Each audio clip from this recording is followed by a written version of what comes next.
잘 집중해서 들어주시면 감사하겠습니다. 자, 그럼 시작해 보도록 하겠습니다. 오늘 2D 캠에서 2.5D 캠으로 라고 하는 주제로 가공 워크플로우의 필수적인 변화에 대해서 웨비나를 진행하도록 하겠습니다.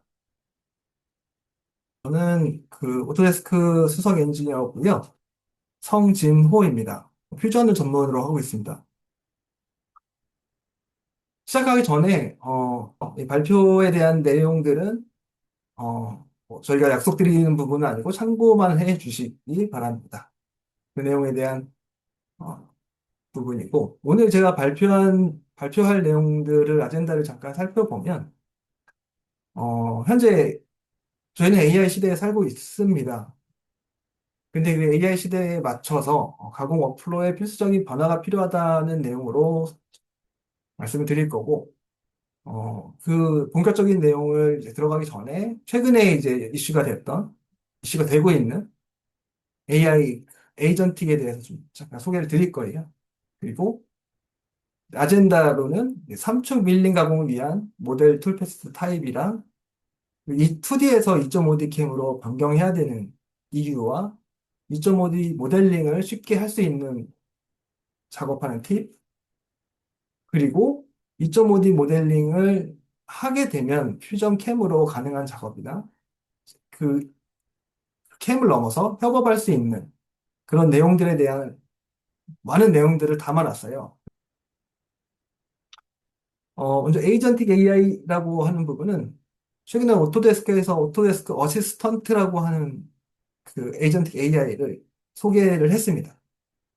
또 이제 서드 파티로 여러분들이 잘 아시는 클로드가 오토데스크 퓨전의 MCP 서버를 통해서 커넥이 돼서 어떤 부분들이 작업이 되고 또 제가 이제 소개해 드리려고 하는 내용들과 어떤 관련이 이제 있을지 없을지 그런 내용도 잠깐 보도록 하겠습니다.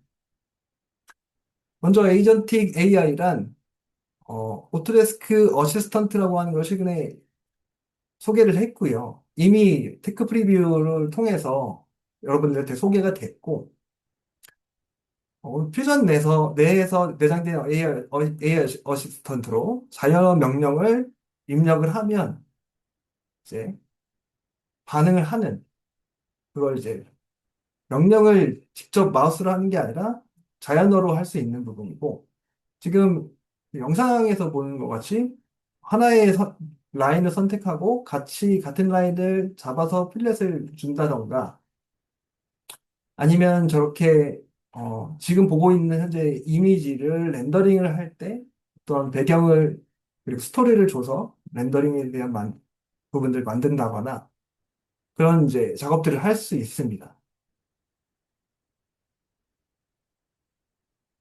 또 추가적으로 저런 어플 같은 경우, 원래 퓨전에서 API를 지원했고, 스크립트를 지원했는데, 그런 부분들을, 어플들을 만들어서, 그러나 앱을 직접 만들어서 작업을 할 수 있는 방법이나, 많은 분들이 이제 AI를 활용해서 할 수 있는 작업을 퓨전에서 연결된 내용으로 최근에 소개가 됐습니다. 그 이후에 추가적으로 소개됐던 내용이 클로드가 퓨전이랑 연결됐다는 내용인데요. 오토데스크 어시스턴트랑 비슷합니다. 하지만 그 엔진이 클로드인 것 뿐인 거고요. 그래서 클로드에서 명령을 입력하는 거랑 오토데스크 어시스턴트에서 입력하는 거랑 결과물은 좀 다를 수 있습니다. 하지만 이제 그 요청하는 부분들이나 할 수 있는 능력치나 이런 부분의 차이가 있겠죠.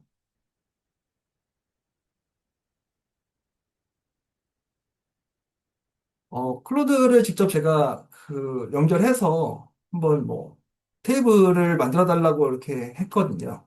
그랬을 때 어떻게 이제 확인할 수 있는지 한번 잠깐 보여드리면 클로드에서 퓨전 연결 확인을 하고 심플한 테이블을 3D 모델링 해달라고 했습니다. 5배속으로 제가 좀 돌렸을 때 저렇게 뭐 테이블이 간단하게 만들어졌는데 다리가 좀 잘못 붙어 있죠. 그걸 또 캡처를 해서 확인하고 다시 만들고 그리고 결과물 또 나오면 또 캡처해서 다시 만들고 그렇게 모델링을 합니다. 네.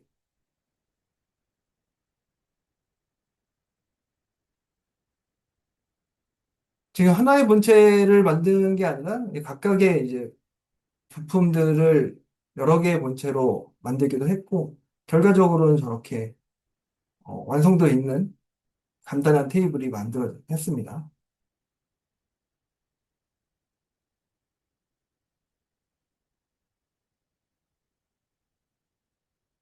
자, 그럼 여기서 한 가지 질문을 드리고 싶습니다. 저희가 제가 좀 많이 포커싱해서 테스트하는 부분이 그럼 2D 도면을 3D 모델링을 하고 싶어요. 근데 그거를 시켜봤죠. 시켜보니까 결과물이 어떨까요? 결과물이 지금 이렇습니다. 네. 모델링과 결과물은 사실 같지 않아요. 같지 않고, 지금 유튜브에도 여러 가지 그 영상들도 돌아다니고 있고, 이제 비슷하게 모델링 한 부분도 있지만, 어, 어쨌든 저희가 도전을 해야 되는 부분은 이 2D 도면을 2.5D 모델링으로 자동 변환을 한 번에 하는 부분이 AI가 해줄 것인가 아닐 것인가가 이제 저희가 챌린지고, 오늘의 주제는 어쨌든 기계 가공이잖아요. 2D 도면대로 기계 가공을 자동으로 AI가 해줄 수 있을 것인가에 대한 기대도 많이 합니다. 하지만 현실은 이 치수나 형상은 맞을 수 있어요. 근데 치수 기반의 보안이 많이 필요합니다. 그리고 자동화를 할 수 있는 부분은 이 2D가 아니라 2.5D 모델링이 정확한 치수로 있어야 이게 이제 가능한 부분입니다. 하지만 제가 여러분들한테 이제 던지는 질문은 뭐, 이렇게 3D 모델링을 한다고 했을 때, 이 3D 모델링을 잘 쓸 수 있습니까? 예요. 왜냐하면 지금까지 이제 2D로만 하셨던 분들은 이 3D 모델링으로 퓨전해서 뭔가 할 수 있는 게 어떤 부분이 있을까라고 하는 부분이 이제 고민이 되실 겁니다. 언젠가는 이 2.5D 모델링이 자동으로 될 수도 있겠지만, 그 2.5D 모델링을 자동으로 됐을 때, 그걸 명확히 활용을 할 수 있는가? 어떻게 활용을 하는 게 좋을까요? 그런 부분에 대한 고민이 오늘 제가 풀어갈 내용이 되겠습니다. 어, 요거는 이제 저희가 또 확인했던 내용들 중에 클로드 가지고 2D 도면을 가지고 3D 모델링을 자동으로 한 거예요. 근데 이제 그냥 한 게 아니라 이건 어플리케이션을 만들어서 그걸 가지고 어떤 형상들에 대한 규칙들을 AI로 추출해가지고 이 모델링을 하게끔 했습니다. 그래서 이런 이제 숫자 기반의 정보들을 입력을 해서 3D 모델링 하는 부분에 있어서는 가능할 수 있다라고 저는 보고 지금도 가능하다고 봅니다. 하지만 이제 이런 2D 도면을 입력을 해서 그걸 모델링 해달라고 하는 부분들이 있죠. 네, 그런 부분들이 있을 때는 화면 보시면 아시겠지만 왼쪽이랑 오른쪽이랑 같은 것 같으면서도 미세하게 다르고 치수도 다르고 형상도 좀 다릅니다. 그런 부분들이 저희가 사실 어떻게 보면 명확하게 해야 이게 아무리 자동으로 만들어준다 해도 실수에 대한 신뢰가 없으면 다시 모델링 하는 게 훨씬 더 빠를 수 있다는 거죠. 검증하는 데 시간이 더 걸릴 수 있다는 거죠.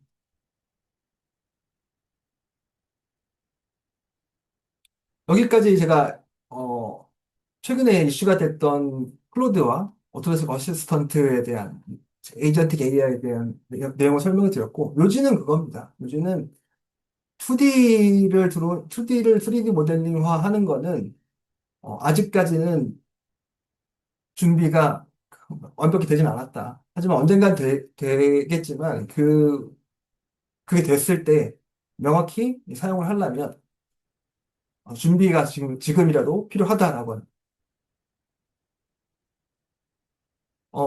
지금부터는 제가 준비한 내용들을 좀 더 살펴보도록 할 건데요. 기술적인 내용들이 좀 들어갑니다. 그래서 일단 퓨전 캠이라고 하는 거는 퓨전 내에 있는 캠 제조 기능입니다. 그리고 이 퓨전 캠에서 생성 가능한 이제 3추 캠은 모델은 다를 수 있어요. 2D 도면, 그리고 2.5D 모델, 그리고 3D 모델이라고 정의를 합니다. 그걸 가지고 이제 작업하는 게 2D 캠, 2.5D 캠, 3D 캠입니다. 여러분들은 그냥 3D 캠만 생각을 하셨을 수 있어요. 근데 제가 이제 말씀드리는 그 모델의 타입은 2.5D와 3D와의 차이가 있습니다. 이걸 좀 더 살펴보면 2D 캠과 2.5D 캠은 퓨전에서 UI에서 볼 수 있는 이제 2D에 대한 내용들이 들어가고 3D 캠은 형상에 대해서 투영을 하는 툴패스들이 구분이 돼요. 그 형상을 보면은 이런 면 데이터를 투영해서 미끄럼틀 타듯이 툴패스를 내는 거는 저희가 3D 캠이라고 정의를 하고 이 같은 3D 모델링이지만 2D 캠에서 작업하는 어떻게 보면 네모네모하고 피처 기반의 포켓이나 보스 영상들을 갖고 있는 3D 모델을 2.5D라고 하고 그 툴패스를 생성하는 것을 2.5D 캠이라고 합니다. 명확히 이제 3D 캠이랑 2.5D 캠이랑 사실 시장에서는 어, 캠 자체에 대한 모듈도 달라요. 그래서 3D 캠으로 가면은 얼마, 2.5D만 하면은 얼마 이렇게 돼 있는데 사실 퓨전은 그게 구분이 없습니다. 구분이 없고 전부 다 포괄해서 가능하다라고 하는 부분이 있고 다만 여기 밑에 이제 콘센트라고 돼 있는 부분들이 확장판, 익스텐션이라고 하는 기능들이 막혀 있는 3D 캠이 있어요. 요거는 이제 엔진이 조금 더 고급 엔진을 사용하기 때문에 조금 더 추가 비용을 사용을 해서 3D 캠에 대한 풀패스에 대한 품질을 높이는 부분이 있습니다. 그럼 2.5D와 2D는 어떻게 다르냐면 대상 모델은 다르지만 풀패스는 동일해요. 근데 이걸 2.5D로 가공할 툴패스를 만들 건지 2D로 가공할 툴패스를 만들 건지는 여러분들의 선택입니다. 편한 걸로 하시면 되는데 어떤 게 다른지 좀 확인해 보겠습니다. 시작은 동일합니다. 시작은 도면이에요. 시작은 도면인데 도면을 가지고 2D 캠을 바로 할 수도 있고 도면을 가지고 2.5D 모델링을 해서 2.5D 캠을 하실 수도 있어요. 한번 셋업 방식을 살펴볼게요. 2.5D 캠과 2D의 셋업 방식인데, 먼저 2D의 셋업 방식입니다. 도면을 불러옵니다. 그리고 레이어에서 체크를 하겠죠. 불필요한 내용들을, 원하는 내용들을 선택하고 선택 반전을 하고 나머지 도면들은 삭제를 해줘요. 그리고 나서 소재를 정의합니다. 도면에 대한 소재를 정의를 하고, 깊이를 반드시 입력을 해줘야겠죠. 그리고 툴패스를 생성합니다. 툴패스를 생성하고 지금 면삭에 대한 투패스와 등고선에 대한 투패스를 하는데 항상 그 설정을 해줘야 되는 게 깊이 값이에요. 깊이 값을 입력을 해줘야 어디만큼의 깊이를 할지 결정을 하고 이렇게 툴패스를 생성합니다. 이게 그냥 2D 도면을 가지고 불러와서 툴패스를 생성하는 방식이고 많은 분들이 그동안에 이렇게 많이 해왔어요. 퓨전에서 할 수 있느냐? 할 수 있습니다. 이 방식이 제가 보여드린 방식대로 할 수 있습니다. 하지만 저희가 추천드리는 방식은 2.5D 캠에 대한 방식을 오늘 설명을 드리는 거예요. 도면을 불러오고 모델링을 합니다. 모델링을 할 때 깊이를 입력을 하고 아까 2D 캠에서는 캠을 낼 때 깊이를 입력을 했잖아요. 그럼 모델링에서는 그 깊이를 모델링해서 입력을 하는 부분입니다. 그리고 제조로 가서 풀패스를 생성을 해요. 똑같이 생성을 하겠죠. 공구 선택해서 페이스 커터로 페이스 가공을 하고 그리고 이제 3D 모델링이 있기 때문에 3D 황삭 기능을 쓸 수 있어요. 3D 황삭 기능을 사용하면 깊이 값을 알아서 이 모델링에서 찾아서 거기에 맞는 투패스를 생성을 합니다. 이런 차이가 있는 겁니다. 모델링을 할 때 깊이값을 입력을 해놓고 정의를 해놨기 때문에 그 모델링에 맞게끔 이제 가공 데이터를 생성할 수 있는 거고. 여러분들이 기존의 2D 캠만을 사용을 했었다라고 하면 모델 커브를 불러와서 그 커브에 선택을 해서 방향 결정하고 깊이 결정하고 데이터를 생성하는 방식을 사용하는 겁니다. 이렇게 두 개의 차이가 있다고 보시면 되고요. 그럼 드릴 가공은 어떨까요? 드릴 가공에 대해서는 2D 관련해서는 이렇게 합니다. 하나의 커브를 선택을 하고 그 지름을 선택을 하겠죠. 이걸 점으로 놓고 같은 지름 선택을 체크를 해주면 같은 지름에 대한 커브를 선택하고 거기에 이제 드릴 공정에서 아까 측정을 했던 그 드릴 공구를 선택을 하고 이제 깊이는 소재의 하단 깊이까지 관통을 하자라고 이렇게 선택을 할 수 있는 거고요. 또 반복해서 요 가운데에 있는 9개의 드릴 커브를 한 번에 선택하고 공구 선택을 하면 이렇게 공정에 대한 소재는 소재에서 이제 시뮬레이션 하는 거는 뭐 당연히 되는 거고요. 이런 식으로 커브를 동시에 선택해서 2D 캠을 낼 수 있었습니다. 낼 수 있습니다. 이 내용을 근데 제가 말씀드린 이유는 예전에는 이게 좀 불편하고 잘 안 됐어요. 근데 지금의 퓨전은 이런 부분들이 다 개선이 돼 있어서 이런 간단한 부분들에 대해서는 투패스를 생성하는데 전혀 어려움이 없다라고 하는 걸 좀 말씀드리는 거고요. 요지는 그겁니다. 2.5D 모델링으로 모델링하는 드릴 투패스를 내는 방식은 이렇습니다. 모델링에서 홀을 정의를 해요. 물론 캠을 낼 때 정의를 해도 되지만 모델링에서 홀을 정의를 하고 얘가 탭홀인지 아닌지 카운터 보어인지 선택을 합니다. 그리고 나서 모델링이 완료가 되면 홀 자동 인식이라고 하는 기능이 있어요. 그럼 홀 자동 인식, 아까도 물론 같은 지름 인식해서 선택을 같이 하긴 했지만 3D의 홀 자동 인식 기능을 사용을 하면 그 템플릿을 같이 쓸 수 있어요. 그러면 이렇게 한 번에 연산이 되고 시뮬레이션을 보면은 스파트를 먼저 들어갔고 지름 들어갔고 드릴링 들어갔고 탭이 들어갔어요. 저런 세트식으로 제가 템플릿을 미리 설정해 놓은 것에 요 1번 지름에는 A 공정, 2번 지름에는 B 공정 이렇게 한 번에 연산을 해서 가공을 하면 이렇게 한 번에 세팅할 수 있다는 거죠. 물론 이거는 익스텐션이 기능이 합니다. 하지만 여러분들이 아까 앞에 보여줬던 2D 드릴링을 10번을 세팅하는 부분이랑 지금 제가 모델링 한 번에서 한 번에 인식했던 기능이랑 하루에 정말 수많은 홀을 가공을 한다거나 작업을 한다라고 하면 클릭 수는 최소 3분의 1로 줄어들 거라고 제가 말씀드리는 부분이 있습니다. 이런 차이가 있는 거를 먼저 인지하고 보시면은 여러분들은 어떤 방식을 원하시나요? 2D 캠은 물론 도면에서 캠 작업 바로 하는 거고 2.5D 캠은 도면에서 모델링과 모델링 한 걸 가지고 캠 작업을 하는 방식을 얘기를 합니다.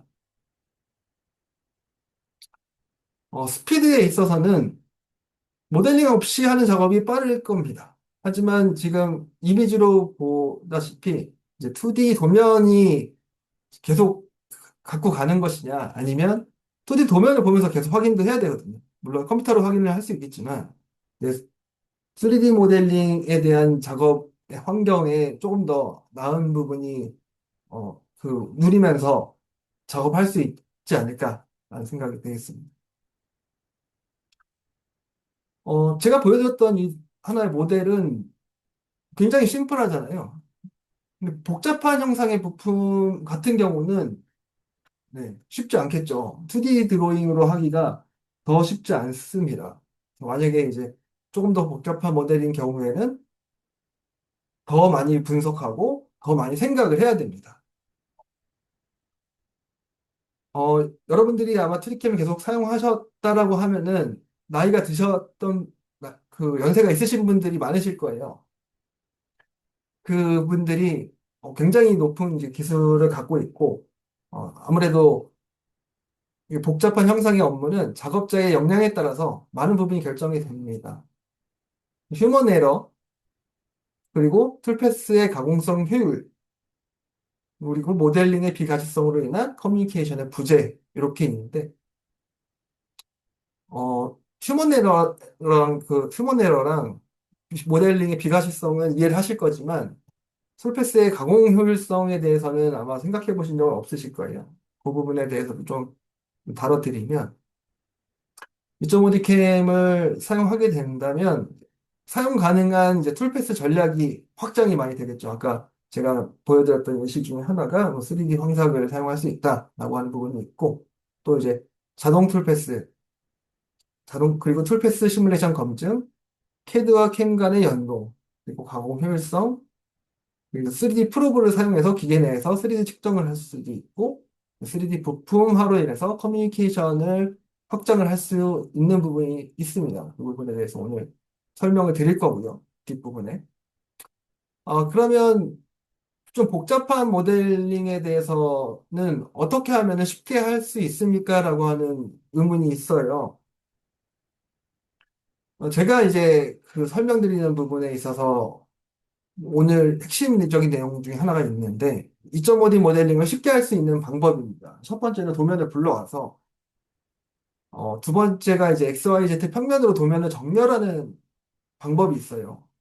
그거를 좀 소개를 드릴 거고 그리고 이제 3D 모델링을 하는 방식인데 어, 오픈 방식은 DWG 열기보다는 DXF 삽입을 추천을 드리고 XYZ 평면으로 도면 정렬하는 부분은 첫 번째는 오토캐드나 2D캐드 가지고 정렬하는 방식이나 퓨전에서 정렬하는 방식도 있긴 합니다. 그때는 이제 에드인을 써서 활용을 할 수 있는 부분이 있고 그리고 정렬된 도면 기준으로 3D 모델링을 할 때 이제 어떤 점이 이렇게 하면 좋은지를 좀 설명을 드릴 거예요. 첫 번째로는 이제 불러오기입니다. 불러오기는 DWG를 불러올 때는 그냥 불러오는 게 아니라 클라우드에 먼저 업로드를 하고 업로드 버튼을 업로드를 하고 난 거를 이제 열기를 해서 불러오시는 방법을 추천드려요. 그렇지 않으면 이제 도면에 대한 사이즈나 이런 부분들에 있어서 좀 이제 오래 걸린다거나 클라우드에서 안 올라오는지 아니면 열기가 안 되는지 그게 이제 구분이 안 될 수 있거든요. 그리고 연 도면에 대해서 체크를 해보면 지금 지름이 120mm예요. 사실은 근데 저게 10, 12mm였어야 되는 부분인데 DWG로 불러오면 저렇게 스케일에 대한 정리가 안 됩니다. 그래서 DWG로 불러온 부분에 있어서는 축척이라고 하는 기능을 써서 지금 0.1로 축척을 했고 그랬을 때 다시 측정했을 때 12mm로 들어와요. 도면에 대한 그 파일이 DWG밖에 없다라고 하면 지금 이렇게 업로드해서 열고 그리고 추척을 하는 방법을 추천드립니다. 두 번째는 DXF 파일을 이제 사용하는 방법인데 DXF 파일 삽입이라고 하는 기능을 써서 이제, 레이어를 선택하고 DXF 파일을 불러오는 방법을 추천드립니다. 그러면 이제 레이어를 통해서 불필요한 항목들을 이제 온오프 해서 사용을 할 수 있고요. 물론 스케일도 정상적으로 들어올 수 있는 방법을 선택을 할 수 있거든요. 센티미터인지 밀리미터인지 선택을 할 수 있습니다. 그래서 이렇게 두 번째는 온라인 하는 방법인데, 온라인 하는 방법 관련해서는 먼저 이제 소개해드릴 부분이 오토캐드에서 그냥 하는 방법을 좀 추천드려요. 그래서 그걸 설명을 드리면, 정면도와 정면도를 이제 선택을 하고 드래그를 해서 하나의 새로운 문서를 열고 붙여넣기를 합니다. 그리고 좌우 반전을, 그러니까 대칭 이동을 시켜요, 오토캐드에서. 그 이유는 좀 이따가 다시 설명을 드릴 건데, 대칭 이동을 시키고 센터를 잡아줍니다. 그리고 정면도는 정면도라고 선택을 해서 따로 저장하고 다시 도면으로 들어가서 측면도를 선택을 해. 측면도가 이제 90도가 틀어져 있기 때문에 90도도 돌려서 센터의 기준을 잡고 그 파일을 다시 DXF 파일로 저장할 때 측면도라고 저장을 하고 평면도도 도면에서 드래그를 해서 새 문서를 열고 붙여넣기 하고 그리고 위치를 센터로 잡아놓고 평면도로 정렬을 하는 방법을 씁니다. 그러면 이제 DXF 파일을 아까 삽입을 할 때, 정면도는 정면도로 불러오고,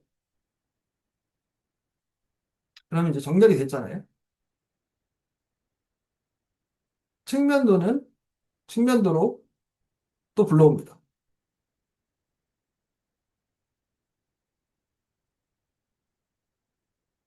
그리고 평면도도 불러와서 XYZ 평면에 제가 불러온 도면을 얼라인을 시키는 거예요. 그러면 이제 스케치가 세 개가 생기거든요. 정면도, 평면도, 측면도. 이 세 개 가지고 내가 이제 알잖아요. 그래서 정면도를, 평면도를 가지고 그 프로파일을 선택하고 싶으면 저렇게 정면도 끄고, 측면도 끄고, 그 다음에 드래그해서 한 번에 선택해서 익스트루드 올리고, 이렇게 작업이 가능하다는. 그래서 이렇게 온라인 하는 방법을 오토캐드에서 해서 들어와서 불러오게 되면 뭐 온라인에 대한 목적은 그렇습니다. 저렇게 온오프 시키고 모델링을 쉽게 손쉽게 하기 위해서. 근데 이제 캐드에서 그걸 가져오게 되면은 온라인 자체를 퓨전해서 할 필요가 없죠. 그냥 익숙한 오토캐드에서 좌표를 먼저 잡고 내보내고 그걸 여기서 불러오기만 하면 된다는. 근데 아까 대칭을 했던 이유는 퓨전에서 불러오기 위해서 평면도는 대칭 이동을 해줘야 한 번에 불러와지. 물론 불러와서 대칭 이동을 할 수도 있는데 아까 말씀드렸다시피 조금 더 편한 방법을 사용하시면 될 것 같습니다.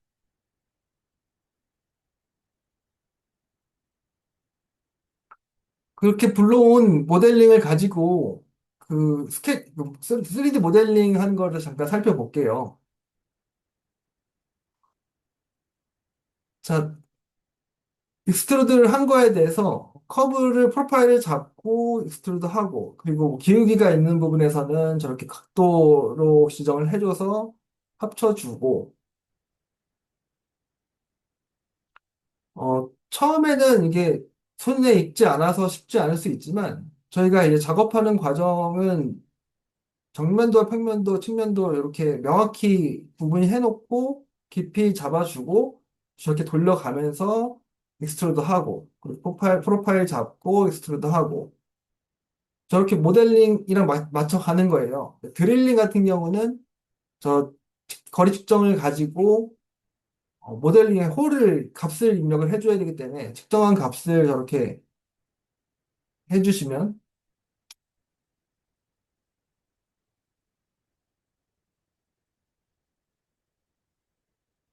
3D 모델링 하는 부분이 뭐 어렵지 않습니다. 이거 가지고 이런 식으로 정면도 보고 평면도 보고 반복입니다. 이렇게. 그렇게 되면은 이런 모델링 하는 경우 처음에는 뭐 10분이 걸릴 수도 있고 20분이 걸릴 수도 있지만 그렇게 오래 걸리지 않고 작업을 하는 게 익숙해질 거라고 생각합니다. 기울기를 줬고요. 마지막으로 프로파일 선택하고 경로 선택해서 수입 가공도 있고 수입 모델링도 있고 익스트루드 하고 기울기 잡아주고 그리고 드릴 위치도 카운터보 형상을 잡아주는 방식으로 이렇게 3D 모델링을 완성합니다. 그렇게 어려워 보이지 않으셔야 되거든요. 네. 이제 간단한 모델링 같은 경우는 간단하지만 복잡하면은 이런 게 시간이 더 걸릴 수도 있습니다. 하지만 이 복잡한 모델링을 하면 할수록 이걸 가지고 2D 도면으로 커뮤니케이션 하는 것보다 이 3D 모델링으로 커뮤니케이션과 스페이스를 생성하는 방식이 훨씬 좋은 옵션이 될 수 있을 겁니다. 그럼 오토캐드에서 사실 한 거 말고 퓨전에서 그냥 직접 할 수 없냐라고 하시는 분들이 있어요. 퓨전에서 직접 할 수 있습니다. 그때는 조금 이제 제가 보여드린 방법은 비슷하게 이제 다시 한번 보여드릴 텐데, 평면도를 하나를 선택을 하고, 새 캔버스를 엽니다. 그리고 정면도 선택을 해서 컨트롤 V로 붙여넣기를 하면 정면도가 붙겠죠. 그리고 말씀드렸다시피 미러 기능을 통해서 대칭 이동을 시켜야 돼요. 대칭 이동을 이제 원점 기준으로 이렇게 하고 불필요한 데이터는 지우고 정렬하면 되겠죠. 이동 복사를 통해서 포인트, 포인트 이렇게 확인해서 정면도 완성을 했고요. 두 번째로 똑같이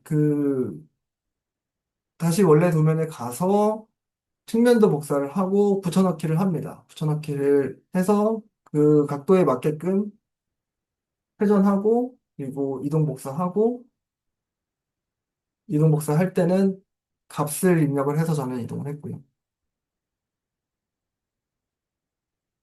그리고 반복 작업으로 볼 수 있는 저런 점 같은 것도 스케치에서 꺼서 할 수 있습니다. 그리고 평면도를 불러오기 전에 측면도를 숨기고 정면도를 선택해서 저렇게 드래그를 쭉 해요. 그리고 이제 값을 입력할 때 측면도에 있는 거리 값을 측정을 해서 입력을 합니다. 그래서 솔리드를 만들어 놓고 그 위에 평면도를 가져다 놓기도 합니다. 이건 좀 이제 모델링 하기 위해서 좀 더 편한 방식을 사용하는 거고요. 그 모델링 위에서 평면도를 선택하고 그거에 맞게끔 정렬을 하고 이렇게 할 때 이제 저는 생각을 했어요. 이걸 좀 더 편하게 할 수 없을까. 그래서 이제 최근에 이제 사용했던 AI를 찾아봤습니다. 찾아봐서 이걸 조금 더 편하게 할 수 있는 방법을 찾다가 제가 이제 아이콘을 만들 수 있다는 걸 이제 알았어요. 아이콘을 만들어서 저거를 좀 더 간소화하자라고 하는 그 방법을 찾았는데 그걸 한번 좀 보여드리도록 하겠습니다. 이렇게 반복 작업이 있는 것들을 커스텀 버튼을 만들었어요. 최근에 이제 AI를 이용하면 저런 API 코드를 작성을 할 수 있거든요. 그래서 제가 작업하는 내용들을 아이콘으로 만들어서 하는 작업들을 한번 공유를 시켜드리면 먼저 정면도를 선택하고요. 새 문서를 열어줍니다. 정면도에 대한 평면을 선택하고 붙여넣기를 한 다음에 스케치를 선택해서 제가 만든 정면도 정렬 대칭을 선택해 보겠습니다. 기준 포인트를 하나의 포인트를 선택하고 확인을 하면 아까 앞서 했던 내용들 중에를 단순화 작업을 반복 작업을 줄일 수 있고 두 번째로 이제 천, 측면도죠. 측면도도 기준 포인트를 선택해서 확인을 누르게 되면 저렇게 원점의 위치에 붙는 걸 보실 수 있고요. 아까 작업했던 대로 돌출을 하고 나서 평면도도 선택해서 새로운 스케치에 붙여넣고요.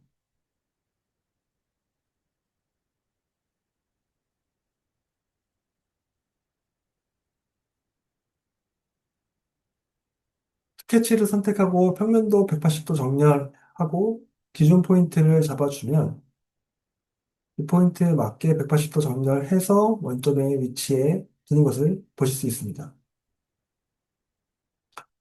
뭐 아까 보여드렸던 클로드도 있겠지만 챗GPT를 써서 저렇게 스크립트 생성을 하나를 해봤습니다. 스크립트 생성을 그냥 새 스크립트를 눌렀고요.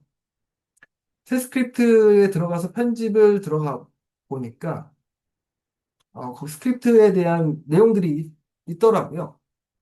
그래서 저는 그 하고 싶은 내용들을 이제 AI한테 얘기를 하고 이렇게 스크립트를 만들어 주세요라고 하니까 만들어 주더라고요. 만들어 주고 그걸 가지고 저장을 합니다. 저장을 하면 아이콘 만드는 방법도 알려줘요. 그러면 이제 아이콘 만드는 방법을 따라 해서 아이콘도 만들고 제가 원하는 내용들, 뭐 상자를 생성해라 라고 하는 것 만들어 달라고 하면 지금처럼 API 코드도 이제 주기 때문에 그걸 가지고 아이콘을 하나 만들어서 제가 원하는 작업을 할 수 있는 이렇게 커스텀 하는 방법을 통해서 이제 조금 간소한 작업들을 좀 해봤었고, 어, 지금 제가 보여드렸던 부분이 이제 정리를 좀 해보면 도면을 불러오고, 이렇게 정렬하고 2.5D 모델링을 하고 그걸 가지고 온오프를 하면서 3D 모델링을 하게 되면 여러분들이 그 지금까지 하는 작업이랑은 좀 다르긴 하지만 좀 간소화해서 만들면서 작업을 할 수 있습니다. 그래서 2.5D 모델링을 해야 하는 이유는 추가적인 작업이라고 생각하는 게 아니라, 별도의 그 더 좋은 환경에서 작업하기 위한 캠의 과정이라고 생각을 하셔야 되고요. 사실 그 3D 모델링을 한다고 하는 게 저희가 뭐 설계를 하는 게 아니잖아요. 설계를 하는 게 아니라 2D 모델링을, 2D 도면을 모델링해서 이제 그걸 가지고 작업을 하는 것 자체가 캠 작업의 하나의 그 역할이라고 하는 방식이 달라졌을 뿐이다라고 하는 게 이제 내용인 거고, 어, 두 번째가 이제 챕터 2로 퓨전에서 2.5D 캠을 어떻게 활용을 하냐예요.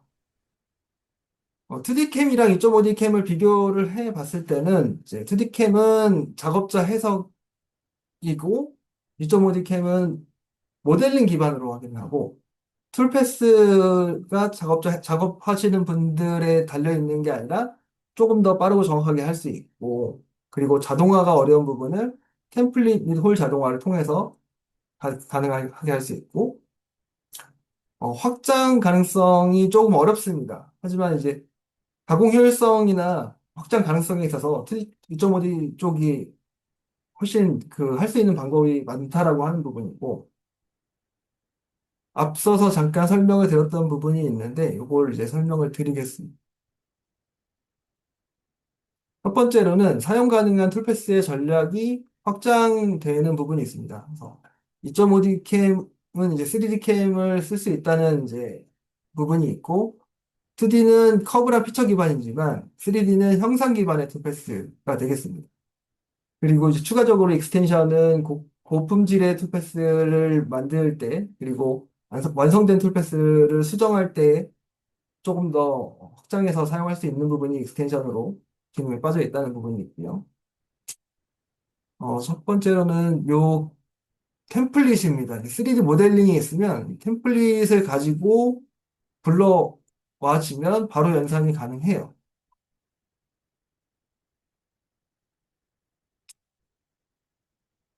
그리고 두 번째는 이제 2D 모델링이 아니라 3D 2.5D 모델링을 사용했을 때 이제 작업을 하는 방법인데요. 템플릿에서 제가 3D 불이라고 하는 템플릿을 선택을 하면 이런 식으로 자동으로 연산이 되고 황삭 포켓 툴패스 그리고 평면 가공 등고선 툴패스 제가 이제 작업을 해놨던 그 많은 템플릿들을 선택해서 할 수 있는 부분이 있습니다.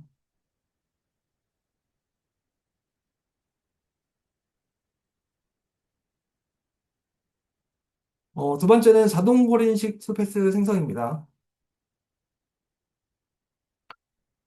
물론 그 일반 2.5D 모델링 가지고 자동 인식을 사용하지 않더라도 한 개 한 개씩 인식해서 한 번에 이제 투패스를 낼 수는 있어요. 하지만 아까 제가 말씀드렸던 거는 홀 인식 가지고 이런 다양한 그 같은 템플릿을 선택을 할 수 있다라고 하는 부분인데 이걸 한번 보여드리도록 하겠습니다. 이 모델에서 인식한 지름이 5.035 그리고 20mm, 10mm에 대한 그 부분이 있고 각각 템플릿을 결정을 해주면 거기에 맞게끔 풀패스가 한 번에 자동으로 생성이 된다라고 하는 부분입니다.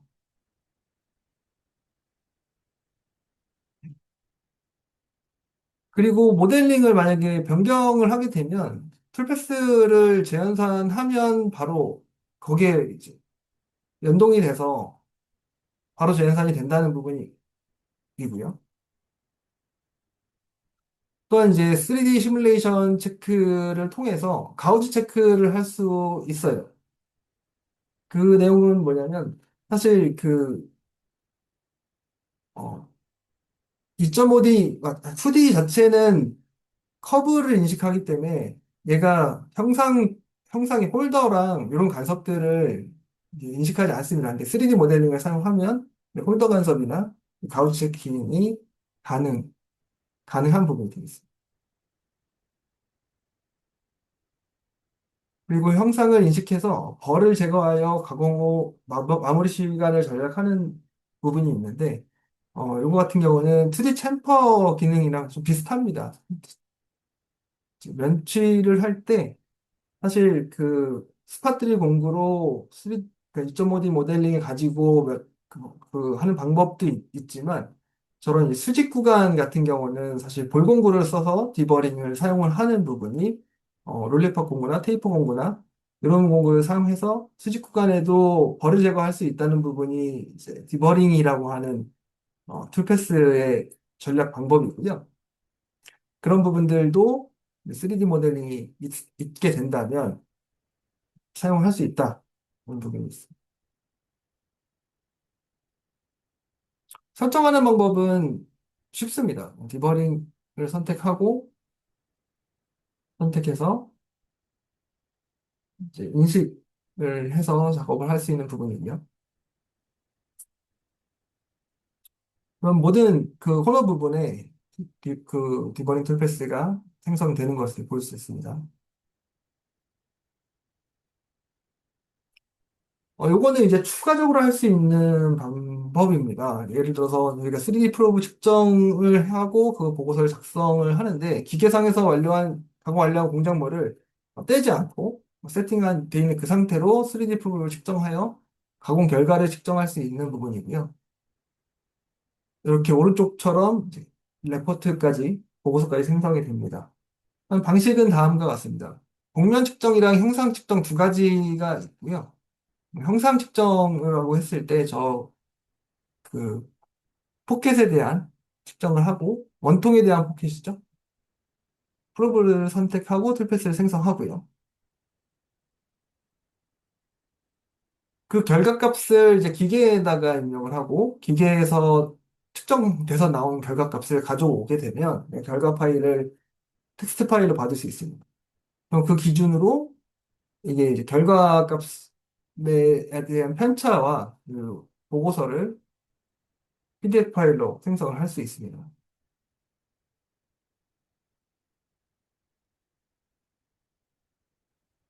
또 2.5D 모델링을 사용하게 되면은 퓨전에서 사용할 수 있는 그 가공 속도 최적화를 사용할 수 있습니다. 3D 모델링의 코너 영상을 인식해서 풀패스의 이송 속도를 자동으로 감속시키는 부분이 있습니다. 이렇게 노란색 부분이 표현이 된 게 값이 변경되는 거고요.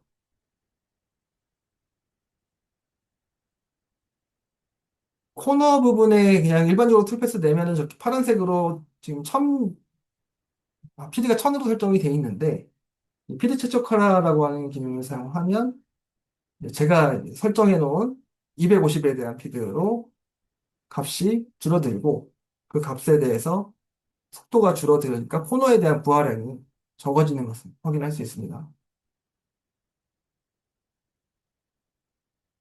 퓨전의 되게 가장 큰 좀 특징이라고 봐야 되겠죠. 클라우드를 통해서 동시에 작업할 수 있는 부분이 있고, 이게 모델링에 대한 그 파일에 대한 저장 형태예요. 현재 그 파일에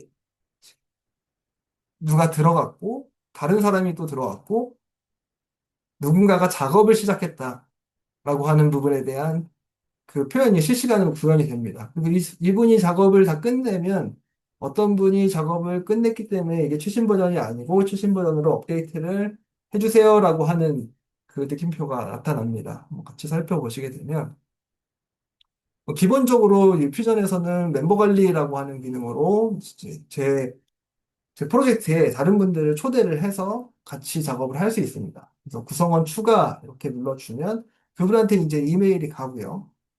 이메일이 간 사람, 초대받은 사람이 이제 다른 사람 허브에 이제 가입이 됩니다.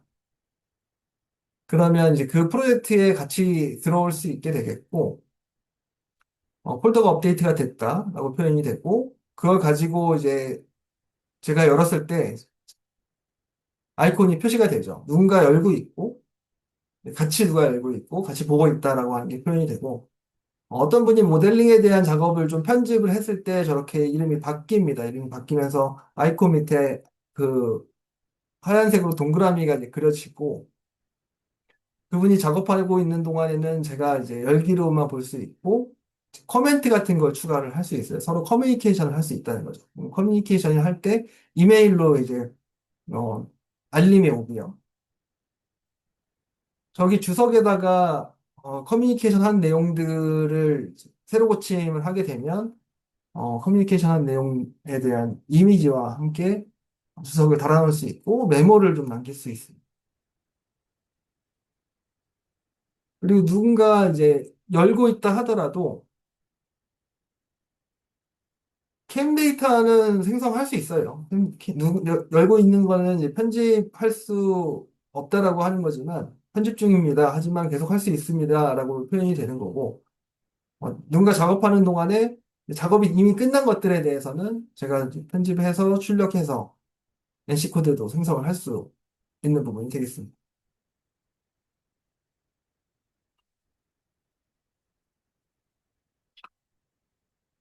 또한 이제 이건 어떻게 보면 퓨전을 사용하게 되면은 이제 연결되는 내용들인데요. 웹 링크를 사용해서 파일을 공유를 할 수 있습니다. 웹 링크를 사용해서 파일을 공유를 하게 되면 저렇게 이제 휴대폰이나 퓨전을 갖고 있지 않은 분들도 이런 브라우저를 열어서 3D 모델링을 확인을 하면서 이제 볼 수 있고 모델링뿐만 아니라 툴패스까지도 확인을 할 수 있어요. 그리고 이제 일반적으로 이제 웹을 공유를 링크 파일을 공유를 통해서 제가 이제 이메일을 통해서 파일을 첨부를 하는 게 아니라 링크를 첨부를 할 수 있습니다.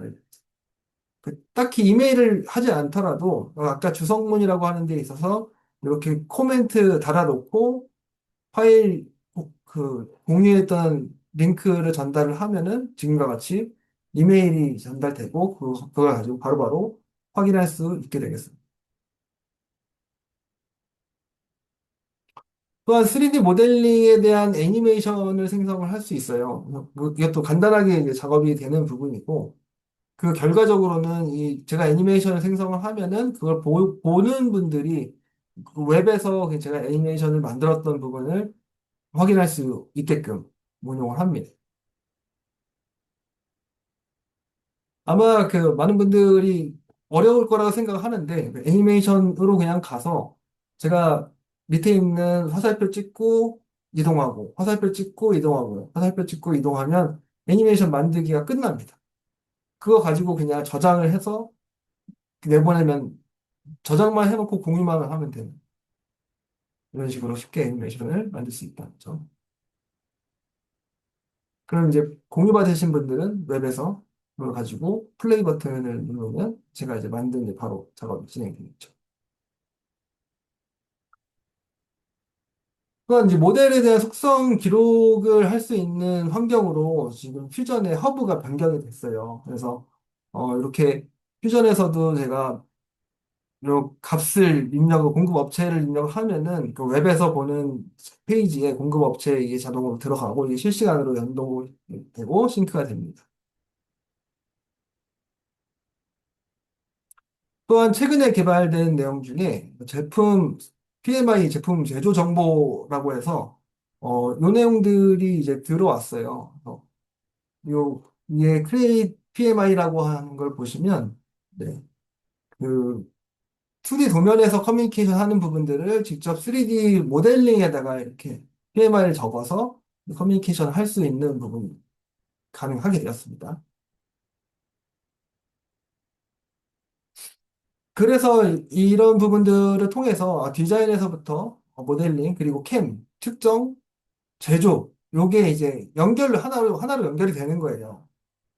기존에는 단순히 캠데이 2D 도면 받아가지고, 어, 제조를 했다라고 하면은 지금은 이렇게 모델링 하나 한 거 가지고 추가적으로 할 수 있는 작업들이 계속적으로 연결되고 앞단으로 넘어가고 커뮤니케이션이 되고 하나의 모델의 데이터와 워크플로우가 가능하다라고 하는 부분이 되겠습니다.